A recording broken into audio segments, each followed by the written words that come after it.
Hey everybody, welcome to Money's No Object. I'm your host, Dylan Howell. This is episode number 348 of our YouTube channel and podcast, and I could not be more excited to continue sharing with you guys personal finance topics that I think could be useful for you in your long-term financial journey. Today, we are going to be talking about things that you need to do in your investing life, or things that you may want to do in your investing life that you may need to do by year end. Look, this is the first day of December, so we've got a month. We've got a month to get these things done, to get these things in place, to make sure that we take advantage of some of the things that we can by year end when it comes to investing. Because most of the investing clock, whether it's contribution limits or whether it's tax deductions or whatever it may be, right, has to be done by the end of a year. Right, so we need to make sure we go ahead and get these things done. That way we can maximize the amount of money that we keep and maximize the amount of money that we have growing for ourselves over the long term in our investments. So stick around for a discussion of all that and more in today's episode. Before we get started though, if you could go down below, hit the big red subscribe button, like this video, leave me any feedback in the comments down below and I'll be sure to respond to anything you leave down there. If you're listening on Apple or Spotify podcasts, be sure to subscribe and leave me a review on either one of those platforms. Follow me on social media at MNO with Dylan, and that's really good supplemental materials to all the things I'm putting out in these long form episodes on YouTube and the podcast every single day. And then if you need somebody to help you to build a financial plan and keep you accountable to that plan over the long term, then I can do that. Just DM me on any of the major social media sites and tell me that you are interested in financial coaching sessions. And you and I can begin working together, pushing towards your long-term financial goals and ultimately pushing you on towards long-term financial freedom, which is what I hope for every single individual who's watching or listening to this show on a day-to-day basis. Now, I know that everyone out there has a different level of investing expertise, right? Some of you have been doing this for many, many years. Some of you have just started doing this recently, right? But whether or not you're a veteran when it comes to investing, we still need to go over some things that you may forget to get done, that you may forget to do, you may not know that you can do by year end that can really help you with your investments, right? So there's several things that you can do. There's several things that can help you to either minimize taxes, maximize gains, maximize the amount of money that you have put away. All of these different types of things that we need to make sure that we do. All of this is a part of our planning, right? We have to make sure that we are good planners, not planning to the point where, we're just so, meticulous and so crazy about things that we lose sight of the ultimate goal of why we're doing what we're doing. But we need to plan that way. We have goals. We have an idea of where we want to get to, and we know the steps that we want to take in order to get to wherever it is that we think is worth getting to, right? So let us just talk. This entire episode will be about this, but we need to talk about things that you need to do by year end. And the first that I'm going to go over is really basic, right? It's really a basic concept, but it's something that you need to do. First and foremost, you need to just review your retirement plan, right? Or review any investments that you have, right? You need to make sure that we know what we're invested in. Okay, we need to make sure that we can go through and look at our investment allocation, right? Because this is a really big deal on a year-to-year basis. You can have big changes in allocation just by the returns that you make in different asset classes, right? So if stocks really outperform for you, then you may get a higher proportion of your portfolio in stocks than you need based on your risk tolerance, based on your investment objectives, all those different types of things, right? So we need to make sure that those fall within the bounds that we need them to. This is really the idea of, do I need to rebalance or not? Do I need to rebalance my portfolio or not? Right? So this can happen, and we may want to take care of whatever it is we need to by year end, because we want to make sure when we start a new year that we have the proper allocations in place, that we're invested in the right way. Now, this doesn't mean that any slight deviation from the asset allocation that you want or the diversification that you want should be just completely fixed back to, your 60-40 or your 50-50 portfolio or whatever, right? Slight deviations are not a problem, but if there are large deviations, large changes in risk, then you might need to take a look at what you have going there. You may also need to look and just assess the risk of the things that you're invested in, right? Assess whether or not you should be invested in the things that you are within the accounts that you are investing in those things, right? Because we've talked before about the advantages of investing within retirement accounts, right? And the fact that you have tax deferral, right, or tax-free growth over the life of your investments. And this can be very useful for growth type investments, right? Investments that are going to increase in value a lot over time because they would create a lot in the way of capital gains, but you do not have to pay those capital gains if it's within those retirement accounts. But on the other hand, if you were investing in high growth things or things that you were more apt to not necessarily day trade or anything, but trade in and out of, change the level of your position like you may with individual stocks. If you did that within an individual brokerage account, a taxable brokerage account, then you would be forced to pay, your capital gains taxes or even your personal income taxes if the gains were within one calendar year, right? So we may look at our taxable brokerage accounts and go, let's keep that low turnover. Let's just buy. Let's not do a lot of selling there. Let's just continuously buy the S&P or whatever it may be. And it just, for everybody, it looks different, right? For everybody, what they choose to invest in within their accounts looks different. But these different accounts do have the advantages and disadvantages associated with them that you can either, avoid the disadvantages or take advantage of the things that are going to benefit you over the long term. But ultimately, all we're saying here is that you just need to review. You need to look over things, make sure that you know what's going on within your accounts.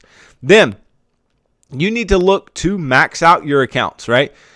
Now, what do I tell you to do, right? What do I tell you to do within the financial action plan, right? If you are out of debt, you have an emergency fund of 4 to 6 months of household expenses, you're already taking your employer match, right? If it's offered to you, if you have a match that's offered to you, I say at least 15% of your household income should be going into things that are going to grow for you over the long term, right? Retirement accounts, IRAs, 401ks, things for your children, all these different types of things, right? Now, let's say that you have a 401k available to you, you have an IRA or Roth IRA available to you. Well, IRAs are pretty easy to hit the maximums relative to the 401ks, right? Because the 2020 max for traditional and Roth IRAs is $6,000 per person, right? So if it's a married couple, that's still $12,000. But let us say that a couple makes $100,000 a year. Well, that's not quite 15% of their household income. So, if you're investing at least 15%, you would probably be able to go ahead and max those out, right? So knowing your maximum contributions and maxing out accounts that are within the realm of possibility to max out could be a very beneficial thing for you to do, because every year that goes by that you do not put in the maximum, and this is not me just pushing you to put in the maximum, because again, there are different goals that we have in our financial lives, right? We don't need to just max everything out until we get to the point in the financial action plan where we say max everything out, right? Where we've already got our house paid off and all that, right? But every year that you do not meet the maximum, every year that you do not put $6,000 in your IRA or $7,000 if you're over the age of 50, and every year that you don't put $19,500 in the 401k or $26,000 if you're over 50, again, these are the 2021 maximums, right? If you don't do that, then you're never going to get those contributions back, right? You will never be able to get those contributions that you could have put in, right? Because yes, contribution limits, they will increase over time, right? But for 2021, you could only put in that amount. And if you fail to do so, then you never get that opportunity back, right? So taking advantage of those opportunities is a very big deal. And what's pretty awesome about maxing these things out is that you don't have to just do it by December 31st. But we need to go ahead and start thinking about this, because for IRA accounts, right, you have typically until the tax filing deadline, which is typically in April, right, to contribute to the prior year's IRA. So you have until April to max out this year's IRA. So you get more time. But obviously, starting next year, you're going to want to be maxing out your IRA with next year's contributions as well, right? But you have until April to do that. So just be thinking about that and be putting those things in place. But for the 401k, you just have until year end, because obviously that will be from the deductions taken from your check with your employer. Now, let's say you've already maxed out your accounts. Let's say that's where you're at, right? That you've maxed out these accounts. If you qualify and if your 401k plan allows for after-tax contributions, not Roth, but after-tax contributions, you can contribute up to an additional $38,500 in after-tax dollars to what they call a mega backdoor Roth IRA or Roth 401k in 2021. For those who earn too much to contribute to a Roth IRA, you could try a strategy known as a backdoor Roth, right? Which is basically where you put money into a traditional IRA and then just, you don't even have to, pay the taxes, right? You put in after-tax dollars into a traditional IRA and then just convert to a Roth IRA. And I would consult a CPA before doing that. But it's something that a lot of people do. It's a loophole that the government is even trying to close up with some of the bills that they're putting through. But you can still be able to do it for 2021, and so you could take advantage of that if you make more than the contribution limits allowed for the Roth IRA. You could still have Roth assets without having to just directly contribute to a Roth IRA. So that's a big advantage as well, right? So maxing out accounts, getting all of the money that you can in by year end is a huge deal. Now, that is not the only thing that you might want to make sure that you maximize contributions to by year end. The other thing that we talk about all the time is the HSA, right? The HSA has contribution limits as well. Okay, and for 2021, it's $3,600 for individual coverage. So if you have an individual, high deductible healthcare plan that is HSA qualified, you can put in $3,600.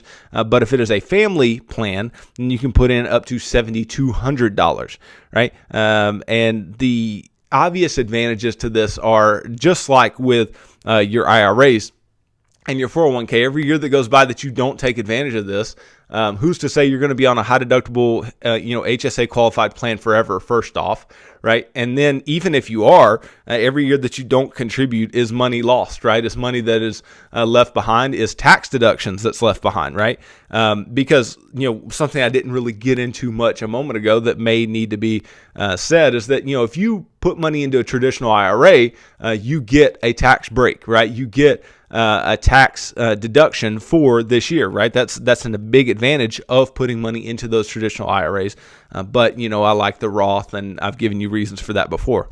But the HSA, it's a very big deal because you put money into the HSA, right? It is tax deductible for that year, right? You get a tax deduction. You can invest it and have it grow for you, right? So it can grow, and it grows tax-free. And then if it's used for qualified medical expenses, you can take it out tax-free. And even if you don't pay directly from the HSA and you just reimburse yourself, as long as you keep receipts and are ready for the IRS at any turn, then you can make sure that all of that money grows tax-free, is taken out tax-free, and you get that triple tax advantage, right? Which is a huge thing for the HSA. And then ultimately, when you turn 65, you can withdraw that money with no penalties, right? With nothing. So it turns into like a traditional IRA once you hit 65. So ultimately, the HSA can be a very useful tool when it comes to tax planning, but we have to make sure that by year end, we take advantage of, what we can for that year. Okay, so that may be something that you want to look at as well. Another thing that we might want to do by year end that might be on our checklist is to consolidate investment accounts, right? That may be something that you've been putting off that you need to get done by year end, right? So if you have several accounts in different places, keeping track of your investments may be very difficult. Okay, for this reason, you may want to tie up those loose ends by getting all your money either under the same roof or just consolidating the accounts that you have, right? So if you have like an old 401k that was with an employer that you used to work for, what a lot of people don't know is that you don't have to leave that money within that 401k. You can roll that money into IRAs wherever you want to, right? You can do what's called a direct transfer rollover. You can open an IRA, let's say with Vanguard or Fidelity or Schwab or whomever, right? And have them transfer the money into that account as long as the money is treated in like kind. So if it's a traditional 401k, that money would go into a traditional IRA. If it's a Roth 401k, that money would go into a Roth IRA. And then any of your employer contributions, regardless of if it's a traditional or Roth 401k, would go into a traditional IRA as well, right? So it would allow you to take control of that money. And if you already have a traditional IRA or a Roth IRA, then you can just roll the money into those accounts. And so you have less accounts floating around there, and it's easier to keep a hold on everything that you have. Not to mention, if you have several IRAs in different places, or you have several, whatever types of accounts, if you have several taxable brokerage accounts that are in your name or, yours and your spouse's name, getting those in the same place, especially if they're invested similarly, would be a very smart thing to do, right? Because I think the biggest reason behind this is not for individuals who maybe are early on in their investing life and all these types of things. Even though it can be beneficial for anyone, it's super useful for those who are going into retirement, who are aging, who have a tougher time trying to keep up with all these accounts and making sure they know where everything's at and all these types of things. I don't want you to lose any of your money because you forgot that there was money there, right? So consolidating accounts can be very, very useful and can get all of your things under one roof, again, especially if they are all invested in a similar way. Now, I know there may be certain reasons that certain people would leave money in certain places. I get it, right? So especially, let's say, if you're trying to take money out of a 401k at age 55, instead of rolling it into an IRA, right? Because an IRA, you would have to wait till 59 and a half. So if you're trying to take money out of that 401k at 55, then that may be something that you legitimately need there, right? So I'm not saying do this just because you can do it. I'm saying do this if this can simplify your life and simplify what you have going on with your investments, right? I just want things to be simple and I want things to work for you. I want them to be beneficial to you. And if what's beneficial is leaving things the way they are, then that's fine, right? But if what's beneficial is consolidating, which in many cases consolidating is extremely useful, then I would absolutely do that. Now, I talked a little bit earlier about knowing what you were invested in and what types of accounts that you have money invested in. But what I would specifically check on, and another thing you need to look at by year end, is check on your taxable investments, right? Those taxable brokerage accounts, check on those, right? Just like you would give your retirement portfolio once over, you need to do the same with your taxable accounts, right? The difference here is that you need to pay attention to gains and losses.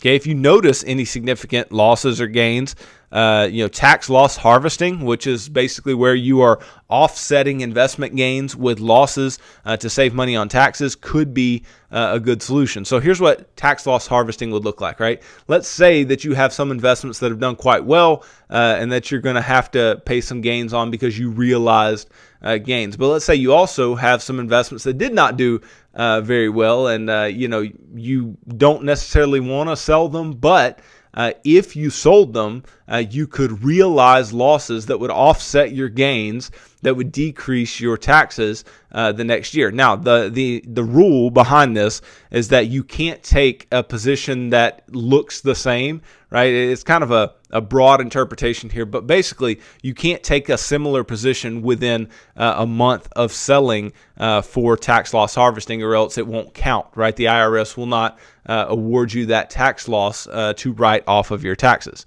right? But this could be a good solution for you. It could be a way that you can decrease the amount of money that you are going to have to pay in taxes, and especially capital gains taxes from your taxable brokerage account. So you could do that, right? But ultimately, what you're going to try to do here is match short-term losses with short-term gains and long-term losses with long-term gains. And the reason that this is the case is because short-term losses and short-term gains are going to have the same tax rate applied to them, right? Your income tax rate.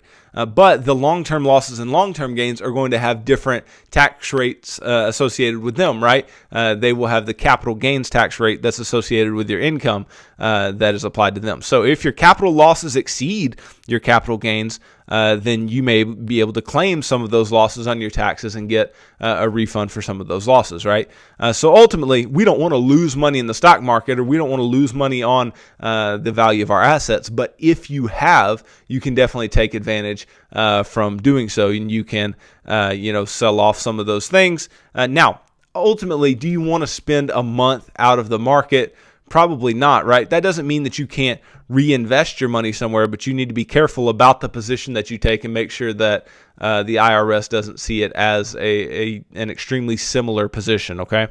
Then another thing that we need to do by year end, and this is, kind of with investing, kind of not, but it definitely encompasses your investment accounts, is review your estate plan, right? Although your estate plan is not an investment, it determines what happens to your investments when you die. This is a very, very big deal, right? So you might want to ask yourself a few things, right?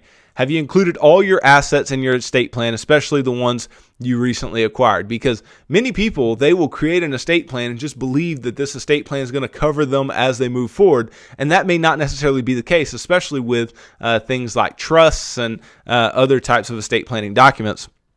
And so you need to make sure that if you are acquiring new assets and you want those to be covered by your estate plan, that you review the estate plan with your attorney and make sure that everything that you want within it is within it, right?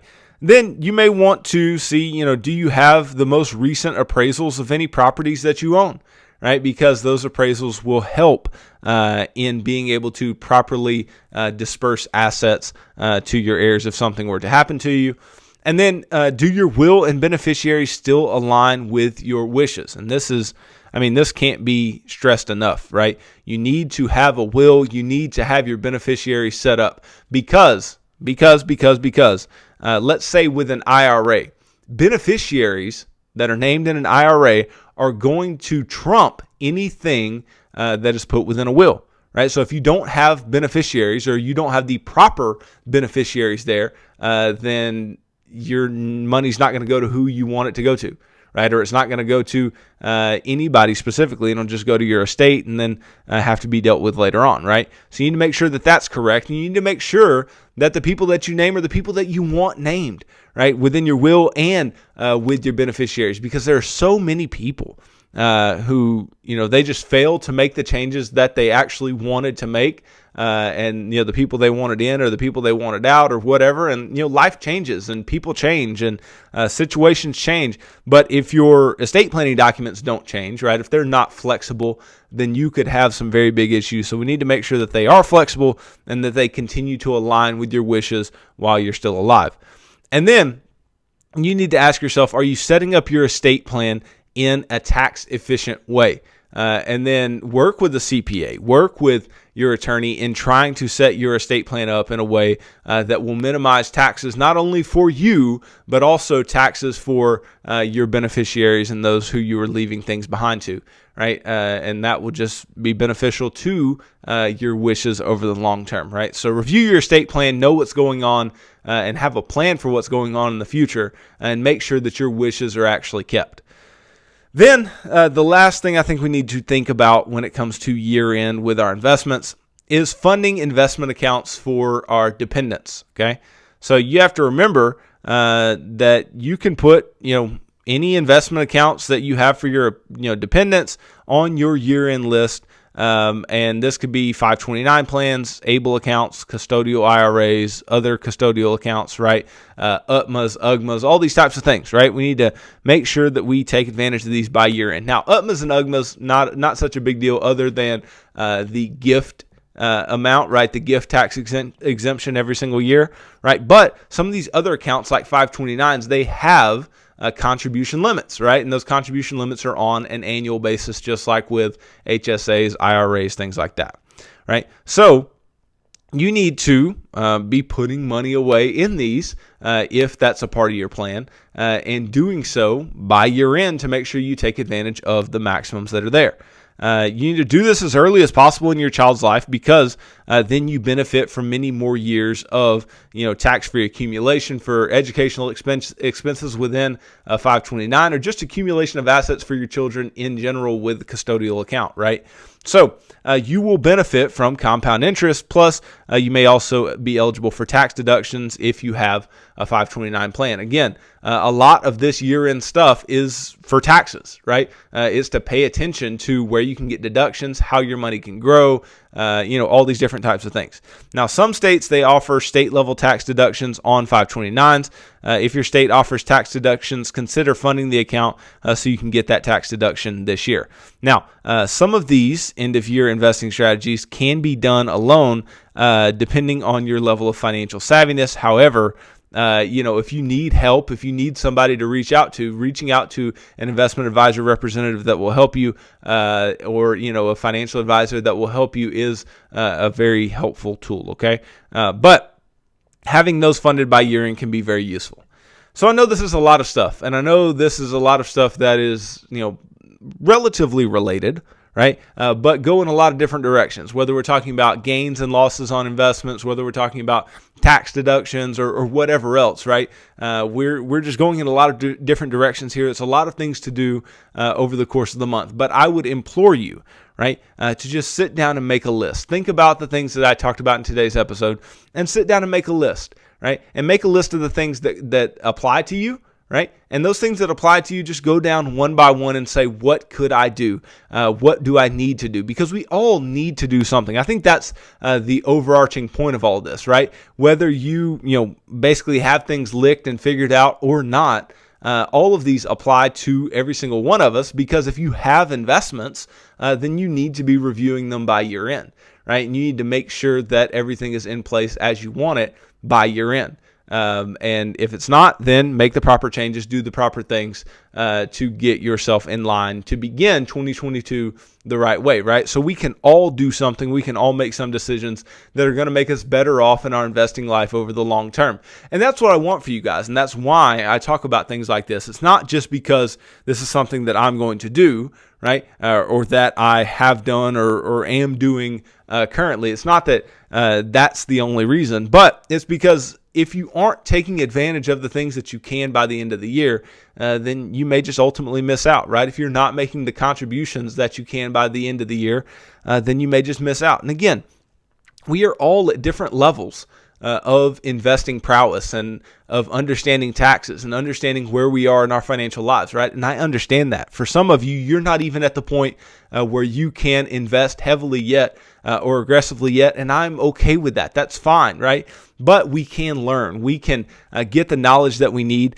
And if you are investing, and let's say you're just taxable brokerage account investing because that's all that you know how to do, maybe this episode opened up your eyes a little bit and helped you to understand that there are other places to invest and other ways in which you can invest that will allow you to save on taxes over time and will allow your money to grow without penalty, without taxes, without things that are going to hold back that growth over time, right? I'm just trying to help you guys to maximize your ability to build wealth. And I'm trying to help you to gain knowledge, right? This is a personal finance podcast, a personal finance show. And all I'm trying to do is make sure that you have the most knowledge in the simplest way I can put it every single day when I come on this show. So hopefully this helps. Hopefully you can apply some of these things, some of these actions to your year-end to-do list. And maybe it will actually help you to save a few bucks, or maybe it'll help you to make quite a few bucks moving forward in your financial life, because that's what I want for every single one of you.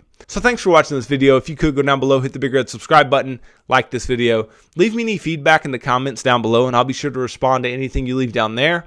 If you're listening on Apple or Spotify podcasts, be sure to subscribe and leave me a review on either one of those platforms.